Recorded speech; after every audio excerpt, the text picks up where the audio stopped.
Woman who was trying to help, and now the city of San Jose has launched an investigation. KTVU South Bay reporter Jesse Gary live tonight at City Hall with the story. Jesse, good evening.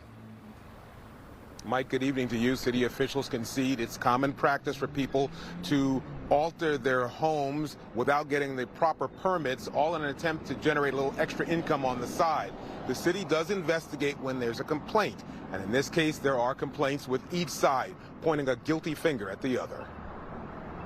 Multiple times a week, Demetrio Lopez Martinez spends his days struggling to maneuver his wheelchair around Valley Medical Center in San Jose. Some days he comes for kidney dialysis, others to see a chiropractor. Whatever the reason, Martinez, who only speaks Spanish, never goes home in between appointments. The problems started becoming noticeable right after we moved in. Cell phone video gives a glimpse of what Demetrio and his wife, Teresa Elena Alejandre, say they've dealt with since moving into this studio apartment on Florida Avenue in December 2022. Roaches under the cabinets, dog feces outside their kitchen window, no stove, and no smoke or natural gas detectors either. All this renting for $1,650 a month. We rented this because we frankly didn't have another option on where to live, so that's why we rented it. They're low income, they're immigrants, they take what they can get. San Francisco-based attorney Steven Macdonald is suing the property owner on behalf of Demetrio and his wife. Macdonald says the landlord, Ignacia Marmolejo, illegally altered her home to include a studio apartment, then threatened the couple with eviction for reporting various problems.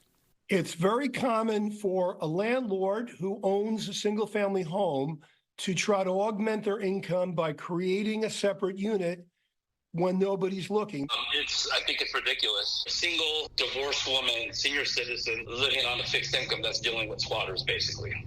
That's exactly what it is. By phone from San Diego, Alex Marmolejo concedes his mother didn't get the required permits before creating the apartment, but he says these pictures prove it was in pristine condition when Demetrio and his wife moved in. He says they're the ones that have created unsanitary conditions, then refused to leave and reported Ignacia to the city as retribution. They never had an issue. Everything was great for the entire year that they lived there. No complaints from them about nothing. They never told us until the day when the city called my mom. The San Jose Building and Code Enforcement Department says a code enforcement case was opened at the beginning of this year after the office received a complaint. The inspector found the unit is an addition to the home legally constructed in 1985. However, it was modified without permits to include a full kitchen, bathroom, and bedroom with electrical and plumbing.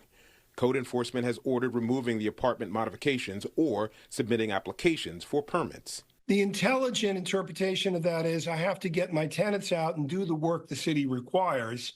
However, the quick and dirty way is to force the tenants out immediately. And that, according to Macdonald, is why the couple has no stove. The Marmolejo family says, and the city confirms, there have been no fines for unlivable conditions at the apartment. I get it. He's handicapped. He has.